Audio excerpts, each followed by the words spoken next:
Hey, and welcome to Love, Sex, and Magic. My name is Mel Wells, and today's guest is Koya Webb. She is an internationally recognized yoga teacher, a celebrity, holistic health coach. She's the author of Let Your Fears Make You Fierce. She's a vegan activist whose core mission is to promote daily self care and self love.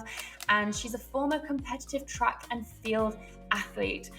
We sat down and we had the most magic conversation. This woman is pure love. Her energy is just so contagious. We had such an inspiring conversation all about health, about self love, about self care, about overcoming fears and letting your fears make you fierce.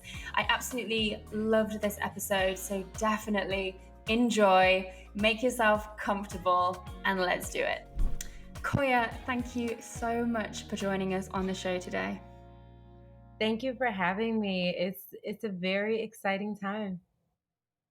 It is, and I'm so grateful to have this conversation with you today. So we first met at the Hay House Mastermind in New York last year.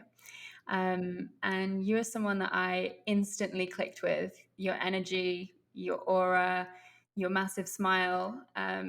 I just instantly clicked with you, and we went out for a few drinks, had a dance, and I asked you if you would be prepared to fly to London and speak on stage at the Self Love Summit.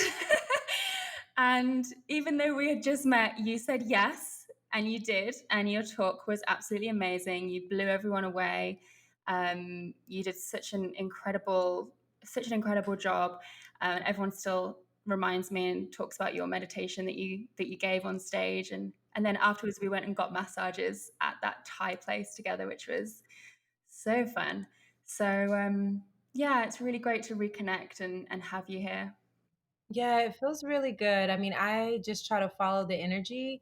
And I remember when we first met, I felt the same way. I was like, oh, her energy is so amazing. And you're like, let's go here. I'm like, yes, let's go here. I was like, yes, let's go. I was like, yes, okay, wherever you want me to go. And I had an amazing time. And I tell people like sometimes you just have to follow your soul and follow your heart. And I did, and I've just had such an amazing time getting to know you, getting to know your community. I had an amazing time in London. I cannot wait to come back. So, thank you so Yes. much for just opening your heart and your home and your community to me. I really appreciate it.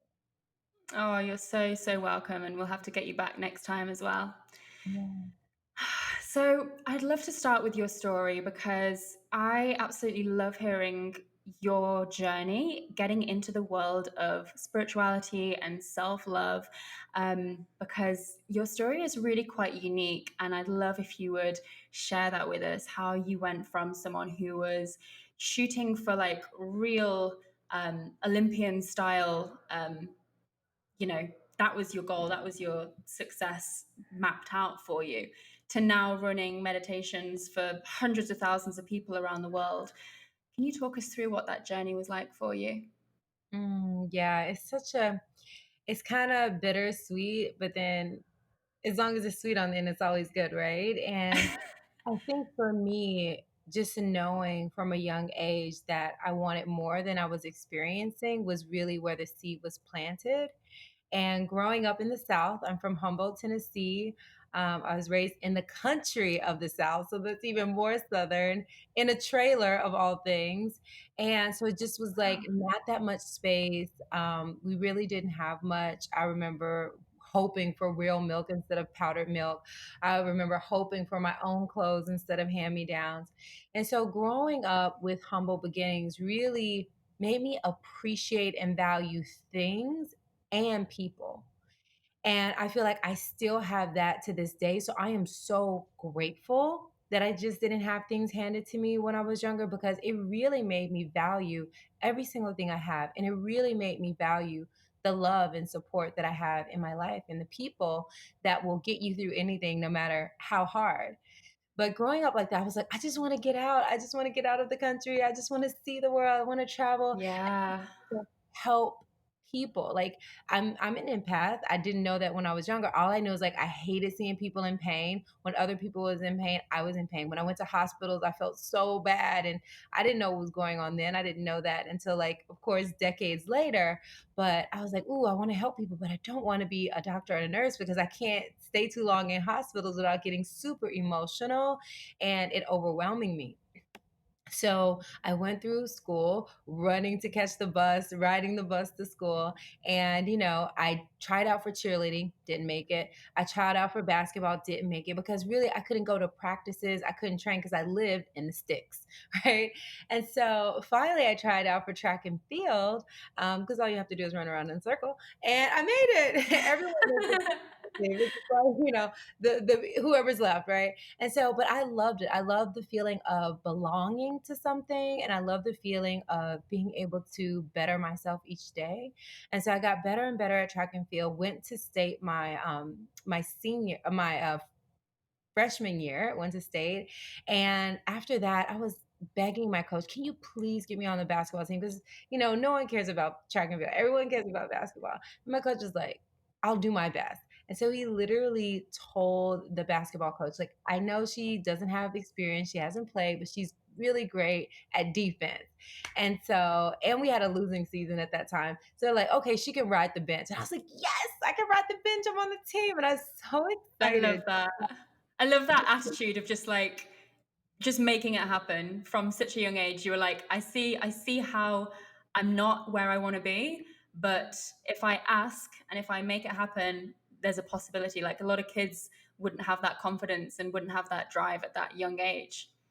Yeah, I think that when you have that initiative to not settle for what you're given, but to push for what you really want in life, it really will get you far and past a lot of boundaries. And that's what I found out at a young age. I was like, if I can work hard enough, I can defy these boundaries that I felt in every part of my life. And so that was the first boundary, like big boundary. I was like, oh, I got rejected, but I'm not going to give up. And that's another thing. Sometimes we look at rejection, and once we get that rejection, we're like, okay, that's just not for me. But I was like, no, I'm going to get better and better. So here I was riding the bench, running track and field, and I was just like, I'm gonna start one day. And so my sophomore year, that coach transitioned out. I got a new coach, and they didn't have these preconceived notions of who was riding the bench or not. They just gave everyone a fair chance. I ended up starting my sophomore year and getting most improved. I'm sorry, my junior year, getting most Right. improved. And my senior year, I ended up getting MVP, most points, and most rebounds because I worked hard. I love my team. And that's just how hard I will work at something that I really Mhm. go for. And so I feel that that really let me know at a young age, like, look, if you're willing to put it in and if someone gives you a chance, take it and do your very best, and things can totally turn around.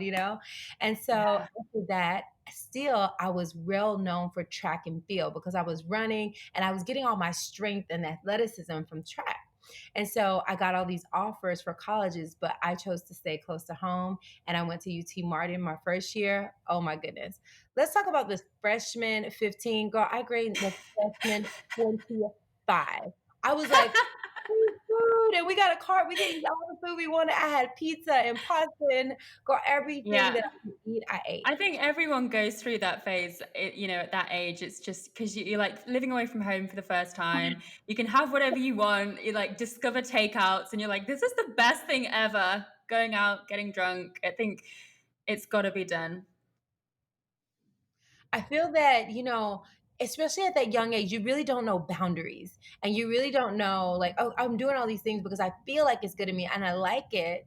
But I wrote a book years later called Foods You Love That Love You Back. So I'm like, oh, I love this food and that food and that. But I'm like, all these foods don't love me back. All these foods that are processed Mhm. and saturated in fat and things like that, they're not the best to eat every single day at every single meal. I mean, it's okay. Like, I have a very healthy relationship with food, so I allow myself to have Totally. like a plethora of nutrition, but mostly I eat foods that are good for me, plant-based fruits and vegetables, nuts and seeds with high nutrient dense properties. So here I Mm. was, my 25 extra pounds, and I didn't understand why I wasn't excelling in sports because I'm doing high jump. I was a heptathlete, high jump, long jump, shot put, javelin, 100 hurdles, 200 dash, and 800 run. So here I am with 25 extra pounds, which I was loving my curves. I was like, "Ooh, I'm a Southern girl, so it's all about the curves in the South." Yes. So I was loving my curves, and I was like, "Oh, I don't know what's up with this track and field. It's not working for me." I was getting stronger because I was lifting weights. So here I was eating a lot, putting on weight. So even though I still look great and I was literally bulking like almost like a bodybuilder, and I didn't understand the science of it all. Like, okay, the heavier you are, the harder it's going to be to go over the bar. And no one told me. I'm just a Mm, country girl mm, from the South. So anyway, I I got through that and I was just like, okay, you know what? I need to go somewhere where I'm taken care of. And my coach transferred to Wichita State and he's like, Koya, I want you to come with me and start over. And I'm like, okay, because I was also getting bullied in college by sororities that I won't say the name, but I was getting bullied really bad. And it was just a new start was really good for me. And so I went to mm. Wichita State and within my first year did really well, was slated to win. And halfway through the season, I got a stress fracture in my back. And I didn't know what it was. I wasn't on track. I just dropped down to the ground in pain. And I'm like, what is this? And again, I was slated to win. I was doing well, winning all my meets, helping my team Mm. on all the relays. And so my coach was like, you're out for the season. This is a stress fracture. It's serious. And I'm like, and so I immediately Wow. went into a depression. I felt like, okay, I got here. I got a new school. I understand my body and my weight a little bit better. And then this happens. And so I was Yeah. devastated to a really dark place. And my teacher was like, you know what, I want you to go to the counselor and get some help. And so the counselor suggested I try yoga. And I'm like, as a Southern girl, I'm like, yoga? Is that another religion? I don't know if I can do yoga. I'm not flexible because I was a tight athlete. And a lot of people look at Mm. me now, they're like, oh, she's just flexible. I could not touch my toes when I started. I was a tight athlete. I couldn't touch my toes. I remember doing a headstand and I felt like my brain was going to ooze out of my head. I'm like, this is not for me. I was so intimidated. I'm like, this is not me. I'm an athlete. And I felt sad. And the teacher came Mm. over. She was like, Koya, I want you to just breathe with me. And I took this deep inhale with her and exhale. And I just felt all these chills in my body. I'm like, wow, that felt good and I can do that. I'm like, I can do Yes. nothing else. I could do that. And so I took that breath and I kept breathing and just she was like, just do as much as you can, but don't push yourself. Just remember to breathe. Until this day, I think that's one of the best pieces of advice I could have ever gotten. I end up breathing and getting my way through the classes. I started swimming, and after a year, I healed my body. I started taking better care of myself. I ended up winning my conference meet and leading my team to a conference championship, their first women's championship. And that's Wow. yoga. Wow, that is incredible. I kind of I relate so much to your story and obviously in very different ways, but when I first found yoga, I only was doing intense exercise. I was looking for more intense stuff and getting into the studio and being told to just breathe and you know, be like do things slowly. I was just like, I want to sweat, I want a workout, like I was super competitive and it was an entirely different way of moving my body, but it completely changed my life. Yoga was the entry point for me into all of the work and all of the health coaching and spirituality. It all started with yoga as well, and I think it's such a powerful tool that I think a lot of people don't realize just how much of a powerful spiritual tool it is. They're still seeing it just as a movement practice. Absolutely. And I feel like breath is spirit. And in yoga, you're moving your breath in your body and you're bringing that spirit and that connection to your spirit. It's becoming conscious versus unconscious. And so when we're doing that mindfully, we're giving ourselves the opportunity to connect with our true self, who we truly are, based on versus being connected to social media and all those things outside of us and all those goals that have nothing to do with who we truly are.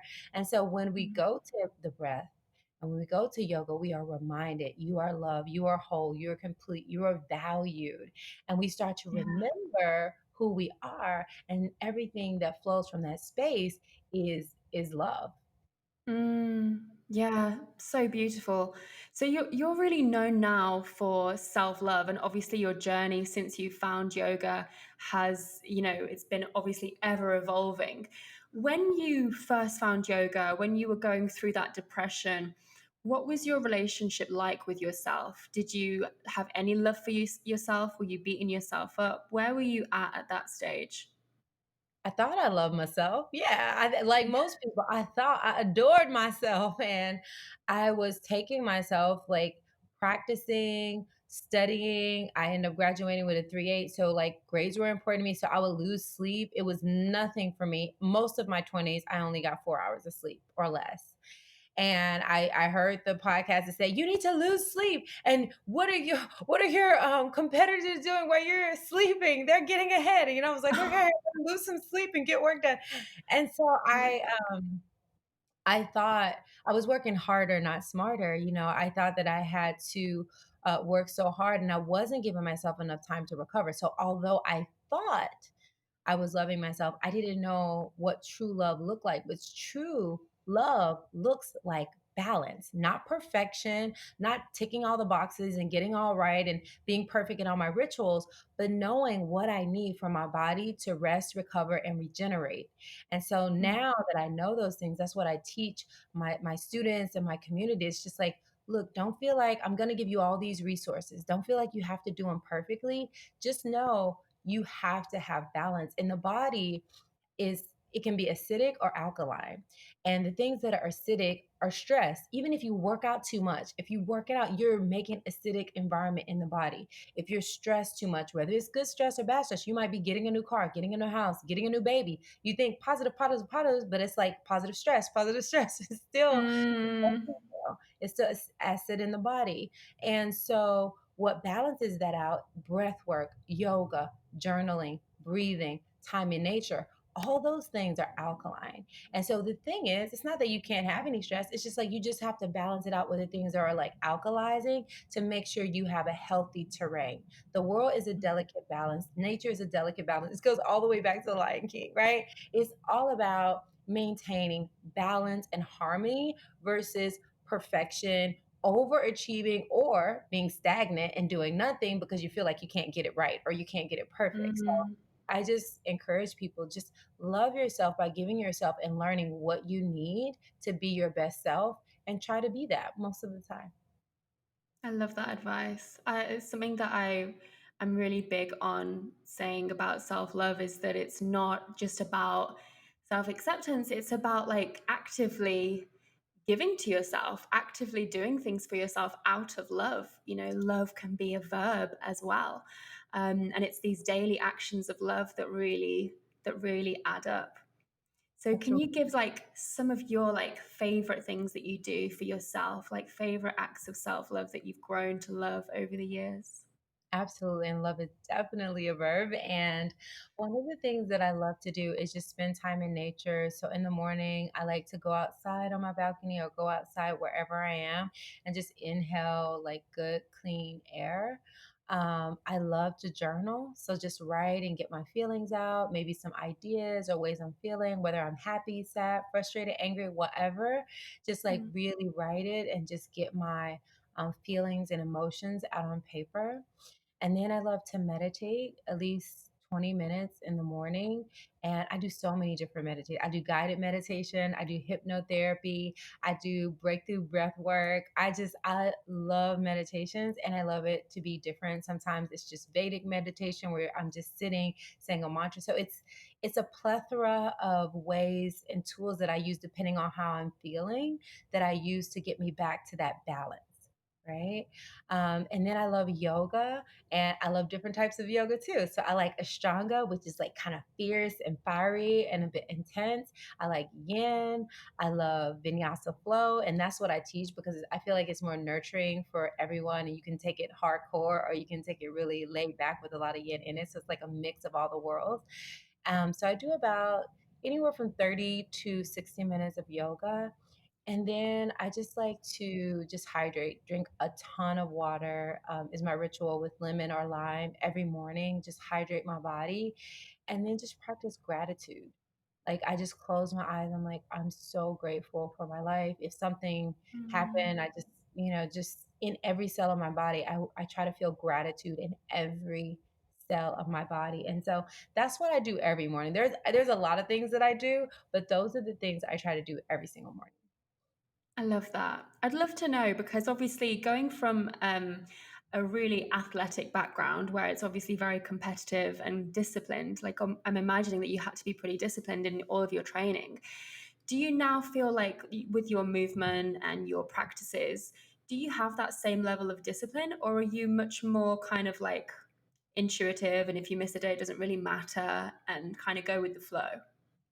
I like that you asked that because it's honestly like a kind of a combination of them both because I feel like consistency is important. So, whereas if I don't get a practice, I don't beat myself up. More discipline is like every day, the same time, doing the same thing in the same way.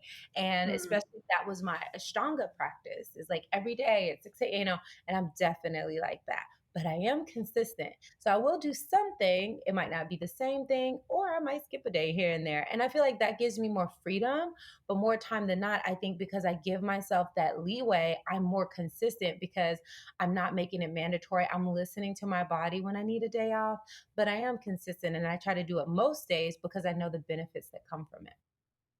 Yeah, I completely agree. I'm the exact same. Like I have like like a whole like different ton of different tools that I love, like many of them the same as you. And then every day I'll just decide what do I feel like today? And just it'll be different each day.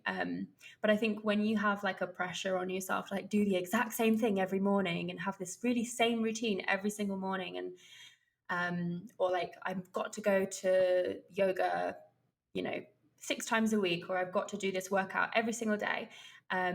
It can get you into this relationship with yourself where you're beating yourself up. It's not enough. If you miss a day, you're feeling terrible.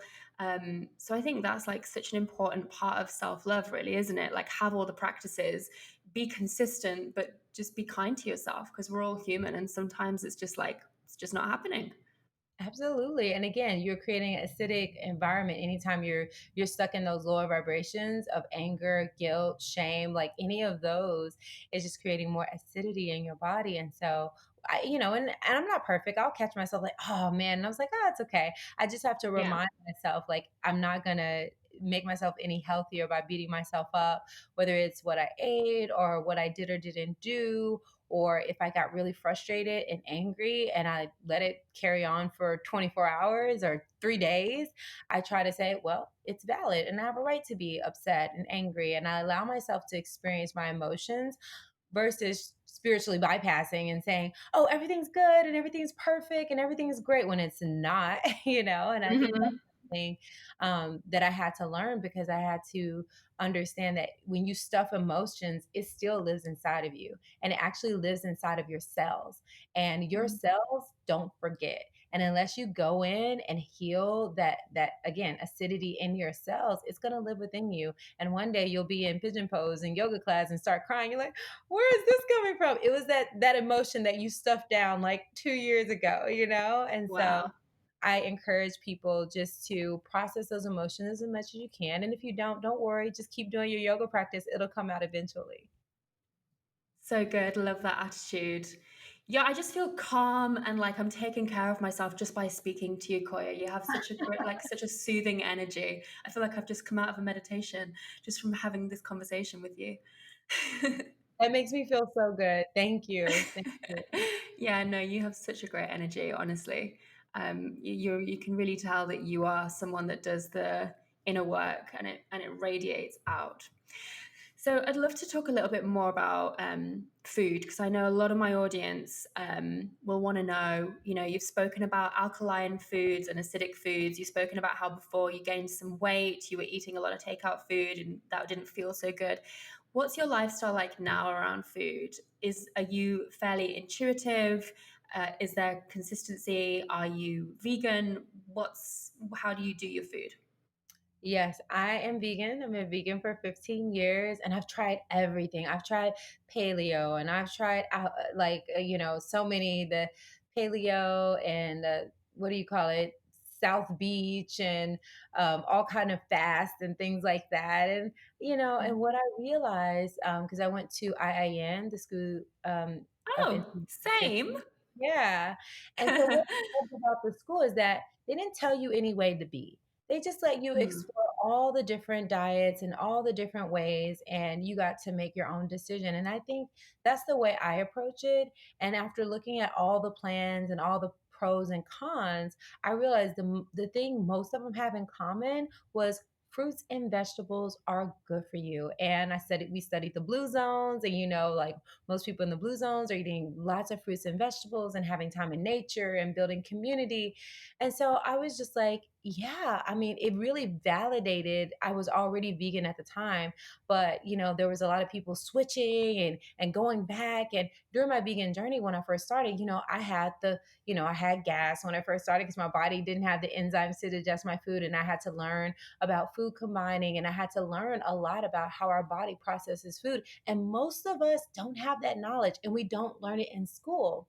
And there's mm, so much in what we normally eat that is actually not good for us. And I think that's why we have so much confusion around food, because we know the government is not necessarily for us. The government is for, you know, just selling us consumerism, mhm.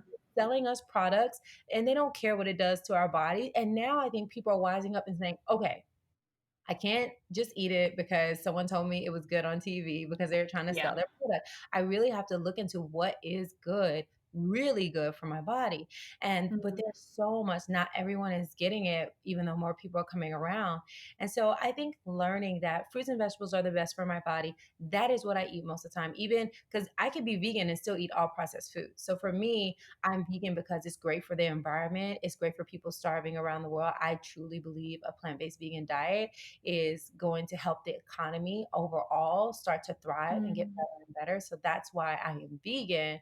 But being a plant-based vegan, like eating mostly fruits and vegetables, is what's best for my health. And I tell people whether mm, they're vegan or not, being plant-based and not eating so much processed food and toxic food and chemicals, you're going to notice a difference in your health, your energy, your vitality, because we're energetic beings, and fruits and vegetables have a higher vibration than processed foods. So if you're eating these fruits and vegetables, you're going to feel more energy, you're going to feel better, you're drinking your water, you're spending time in nature, you're going to feel that connection to a higher vibration, to love. And then when you're mm. eating more processed food, whether you're vegan or not, you're going to feel the energy of that, which is just a lower energy, maybe more stagnant energy. And so that's how I eat. I eat, smoothie a day, a salad a day, and usually a nice, like, sweet potato, quinoa, lentil, a really hearty, like, complex carbohydrate with greens and either curry Mm, or pesto. Like, I'm a sauce girl, so I love sauces, and I like having a fun meal and then like a salad. And that's really most of my days. But on the weekend, I'll have French toast, I'll have pizza, I'll have burgers. So in there, I'll have anything that's vegan. Maybe it's processed, but I don't have it every day. mm. Most days I eat what I know is optimal for me, but then I'm a foodie. So I have some Yeah. fun. Yeah. I love that. It sounds like you've got a really good relationship with food. And I think, being vegan, you can either see it as restrictive or you can see it as an act of self love. And I think that the relationship that you have with that is so, so important. I've shared, with many of the people listening that have read my first book, that when I went vegan, which was also around the IIM time, I was really struggling with an eating disorder at the same time. So when I went vegan, it was all for the wrong reasons. It was like, this is going to be really strict. This is going to give me loads of rules. This is going to make me lose weight. And it was like a real kind of I wasn't in the mental space to be able to see it as self-love, because I had such a negative relationship with myself. So I think for anyone listening that's like, oh, okay, I've got to go vegan, you know, really sit with, is this because it feels like an act of love for my body? Or am I doing this, from a different place, from the wrong reasons? And I think too, I mean, if you do go vegan, that's great. But just know it's about eating more fruits and vegetables, nuts and seeds. So I tell Mm, people start incorporating and crowding out, which is what we learned in IAN, start crowding out some of your foods, because a lot of times when you just go cold turkey from one extreme to another, you experience all of these like healing crises, if you will, like your digestion. You might get headaches from your body actually detoxing really fast from the good fruits and vegetables. And you might think, oh, that's not for me. But if you just start adding more little by little, having, some more smoothies, more salads, more greens in your meal, and then eventually transitioning, you're going to feel the difference. You're going to see the difference in your skin, and you're more likely to stick with it. And then talk to people like myself and Mel who've been doing it for a long time, not just someone online that they've probably been doing it for 2 weeks and now they're the holy grail of knowing all things vegan. Be careful with that, because a lot of times they're just replacing foods like I did when I first started, just replacing foods with a vegan counterpart. And like that doesn't work because it's mostly processed. It has tons of chemicals and toxins in it too.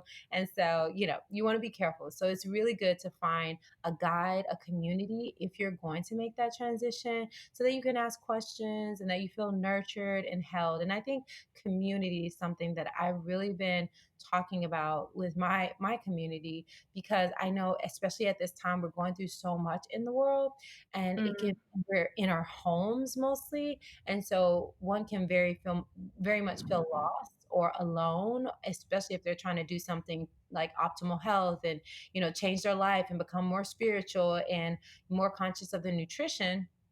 It's not mainstream yet, even though a lot of people are doing it. So you can feel very isolated.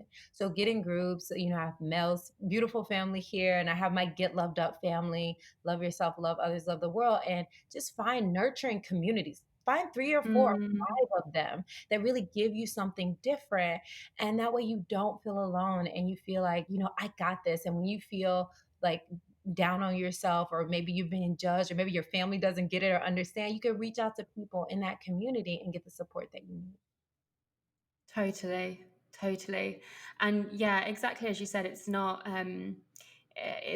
necessarily something that people should feel like they have to do overnight. Like if you're listening to this, guys, and you're like, oh my God, Koya has so many different amazing habits and practices, and I want to change my diet, and I want to go to do yoga every day, and I want to start meditating. And, you know, I'm sure for you, Koya, it wasn't an overnight thing. And I want to say as well, for the record, that I am not vegan, and because of my history with eating disorders, it doesn't feel healthy for me to have labels.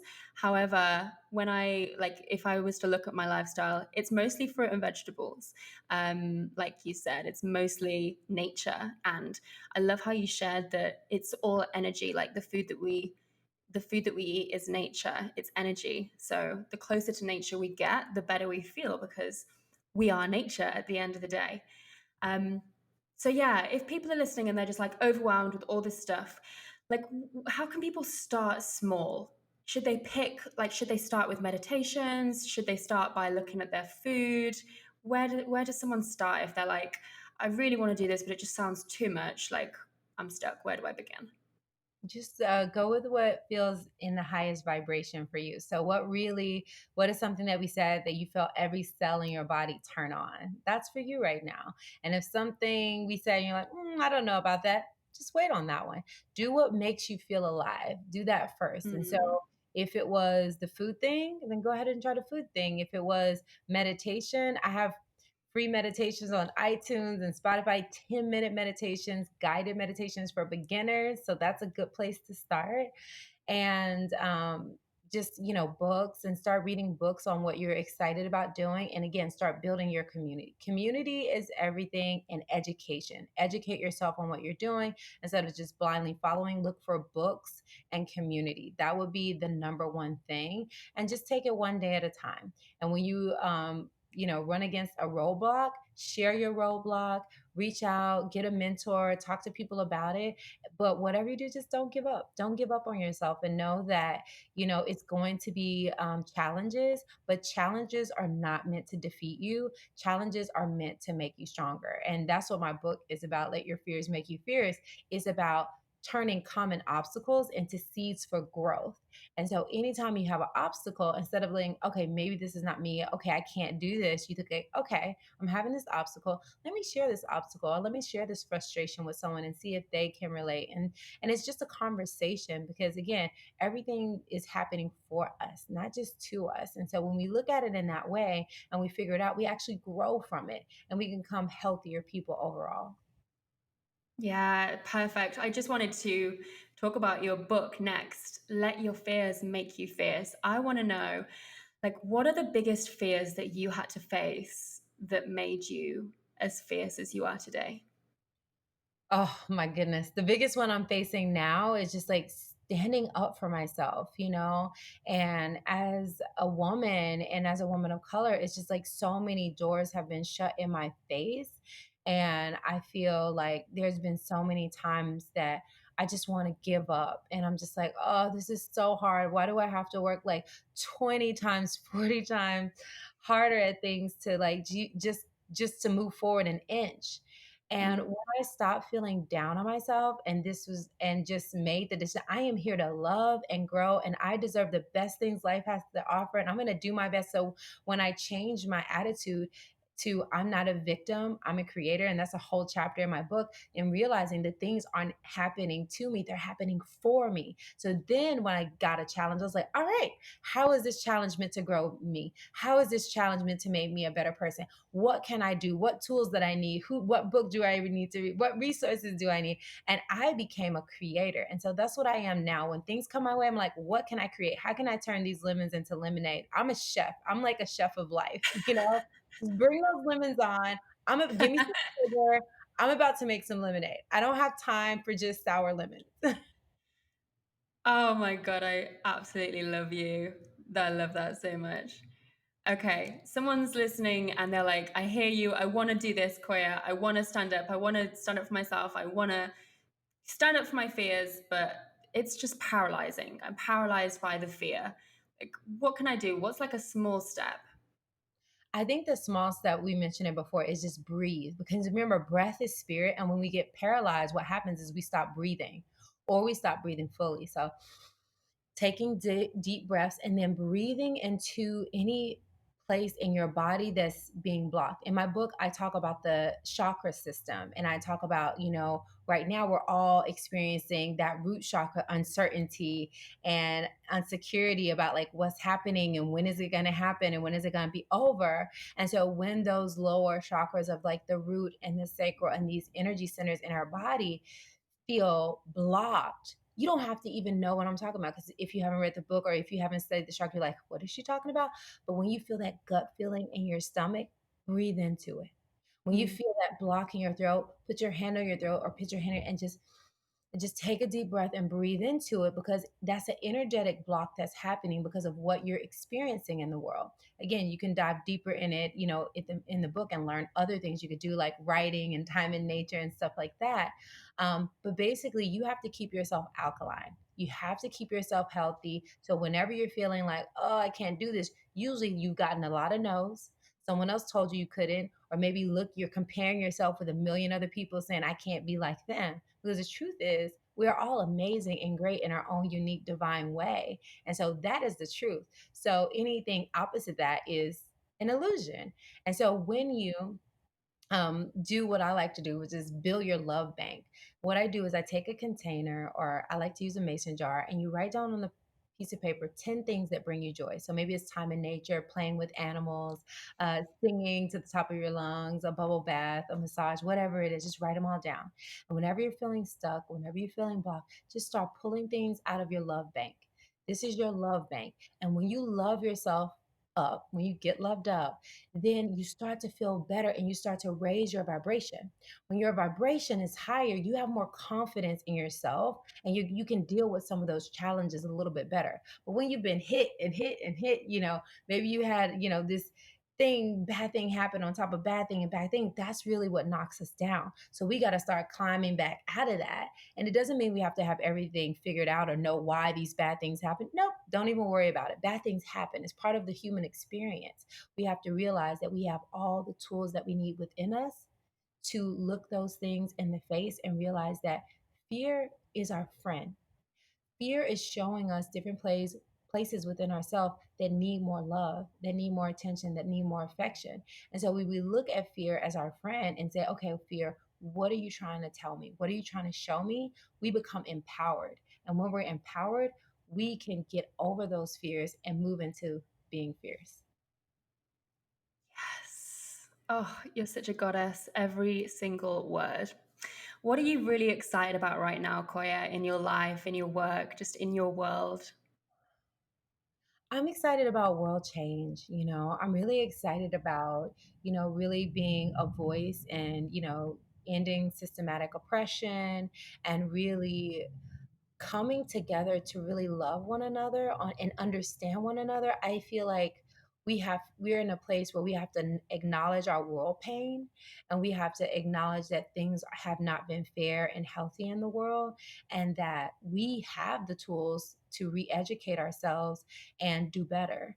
And so what I'm excited about is not being scared to be a voice in this movement, and not being afraid to stand up for myself and stand up for others that have been overlooked or, disregarded. And I feel like now is just the time for me to step into my full power. So that's what I'm most excited about. I love that. It's so funny when you were speaking, I was getting these like I was feeling really emotional for you and just really proud of you. And I was just thinking, this is her stepping into her full power. And then you said the exact words. It's exactly what I felt for you. So I really feel that. Oh, just wow. Just wow. I totally feel this collective revolution happening, and it's so needed and it's so beautiful and so powerful. And yeah, you are at the forefront of it. You've got such a huge voice, a huge platform, and such a big loving heart. So I imagine you've got so many people looking to you right now and following your lead. So um yeah, I'm celebrating you stepping up and just leading the way. Thank you. Thank you so much. And it feels good to be supported. Like, I appreciate you, like, having me on your podcast and bringing me out to London and sharing me with your community, because I think that sisterhood and that love and that affection and then everything that you do with your community is just so loving and so inclusive. Before everything went, haywire in the world, like, you were already doing the work. And I just want to acknowledge you and say how much I appreciate, love, and adore you for that, because when I came to London, I just felt very loved and very taken care of and very nurtured, and I could just feel your heart and soul. And so that's why even at this time, I just like, I'm saying yes. I said yes again because even in, my plate is very full, but I was just like, I just appreciate you. And I feel like it's so rare to really have that genuineness, that you really offer the world. And I know everyone in your community knows and loves you for that. And yeah, I just want to thank you and honor you for just kind of taking me in, not even knowing me, but taking me in off a spiritual connection that we had, at that Hay House mastermind, and just taking that and creating a beautiful friendship from it. I really do appreciate that. Oh, you make it this is making me so emotional, seriously. I'm like due on my period soon and I'm so teary right now. It means a lot because let Thank me you. tell you, you don't know how many people are like, "Oh yeah, I'm gonna bring you out here. I'm gonna have you. I'm gonna do this and do that," and it just never happens. And it's just like all talk, and it doesn't pan out, or it's like for the moment, or like, in the moment, and it's just no follow through. And so it does mean a lot, especially, being a woman of color and going all the way to London. I mean, those offers don't happen every day. And so it meant a lot to me to be seen, to be heard, to be valued. And so yeah, I'm just, more people have to take that initiative to reach out to people who don't look like them, who don't sound like them, who have a different life, and maybe have some things that they have in common, because we just had a couple of things in common, mostly our energy. And we're Yeah. just like, yeah, let's connect and let's stay connected. And from that, we birthed this beautiful relationship. And I feel that a lot of people, when as we start to heal as a nation, are going to realize our differences is what makes us so beautiful. And we will start to celebrate our differences and realize we don't have to all look the same or be the same or eat the same to love one another and to respect one another. And I think that's part of the healing that we see happening in humanity. Oh, I fully agree. It's so beautiful to witness. I really feel that. Mm. So, I love to wrap up our interviews. I don't want to wrap this up, to be honest, because it just feels so magic. I want to just keep talking to you. But there are three questions that I love to ask all my guests. The first one is, what is something that you are loving right now? Mm. I am loving, oh my God, paddleboard yoga. I have Oh, had yeah. paddleboard for about 8 years and I gave it to my friend and they've had it. And every time I look out at the door, I'm like, I want to be on a paddleboard. I want to go. I want to just go and lay in the middle of the water and let the sun beat down on my body.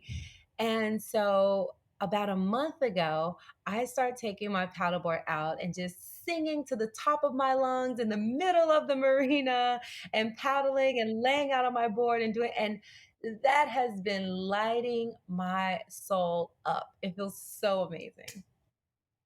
I love that. I can just see it. I can picture it.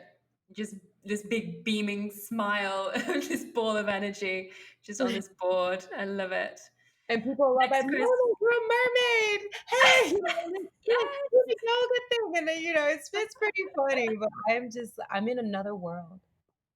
Oh, I bet. Something that turns you on. Something that turns me on is just unexpected love. If that makes sense. Because I think Mhm. we are all conditioned to expect love in some places and not expect love in others. And I feel like for me, when you go through life saying, okay, this is just how life is, this is just gonna how it's gonna be, we just have to accept this. And so, throughout experiencing trauma in my life and seeing trauma in the world and then seeing it shift, oh, and having hope for me, like that really turns me on because I'm empathic. Like I feel so intensely and so deeply. And so when I'm just like more like in a protective phase and I feel like something inspires me or something gives me hope or something lets me know that you know what, everything is going to be okay. And actually things are getting better. So I'm turned on by hope and possibility. Oh, I love that answer. And then when was the last time you experienced magic? Oh, magic is every day. Every single day is it was magical that I was tired before this conversation and now I'm beaming like a sun on the longest day in summer. That's magical. Like I don't know where this energy and this love and this I don't know how I pull it out. I mean, I was like in my bed and I felt like a truck ran over my entire body. But now I feel like the sunlight on a sunny day. Like that's magic. You told me Love about it. this. I'm looking at myself like, "You look magical." You look fucking magical right now. I gotta say. Anyone who's watching this on YouTube, she has this just vibrant glow, and you would not think that you are exhausted at all. I was like, "Let me just get 5 minutes with my eyes closed and do some eye yoga for a second." But that goes to show, like, energy is real and you can cultivate it, and I closed my eyes and I did my breath work and I energized my kundalini and I was, "Alright, let's go." And, energy is working. You can call on it at any time. Energy is magic. So I experience magic Mhm. every day because Lord knows I am pulling every ounce of energy that I have in myself out every day right now. Oh, babe. So this has just been so wonderful and so healing and beautiful to connect with you again. Where can everyone come and find you and take your programs and do your meditations? We're going to link everything up in the show notes as well, but where can people come and get started with you? Thank you so much. And again, it's just such an honor. Like I got so excited and I was like, oh, I need 30 more minutes. But just to be able to talk to you has been like such a gift and such a treat. And again, like I said, I'm like light. I'm like a kid in a candy store. And people can find me at koyawebb.com, KOYAWEBB.com. And I have a social justice and self-care course coming out that I'm really excited about because it really talks to that alkaline and acidity. Like we're dealing with some really like tender topics, but we're also practicing this fierce self-care and taking care of ourselves and talking about our legacy and our limiting beliefs and just dispelling all those. And so I'm really excited about that. And Koya Webb on Instagram, Get Loved Up on Instagram. I'm on LinkedIn, Facebook, Twitter, all Koya Webb. And I have a YouTube channel. So I have videos on meditation, yoga, sound healing, all that fun stuff. But yeah, if you search my name, you'll find me. Great. Yeah, we'll link all that up, and that course sounds amazing. I'd love to get the link for that in the show notes so people can go and check that out. You got it. I'll send it to you. Amazing. Well, guys, we're going to head over now and take just a few more questions from the ladies inside the Goddess Collective. But Koya, this has been an absolute pleasure. Thank you so much for your time and energy today. You are such a superstar, such a goddess, and I'm just grateful for you sharing your magic with the world and doing the work that you do. Thank you. Thank you so much for having me. It's been a pleasure, as it always is, to be a part of your world, your community, and your love. Okay, guys, I hope you absolutely loved that episode just as much as I did. Be sure to share this online, tag me in your stories, tag Koya as well. Let her know that you found her through this podcast. And yeah, if you want to dive deeper and you want to hear more from Koya, come and join us inside the Goddess Collective, where we have personal questions submitted from our members that they will answer on the show. And yeah, see you next week.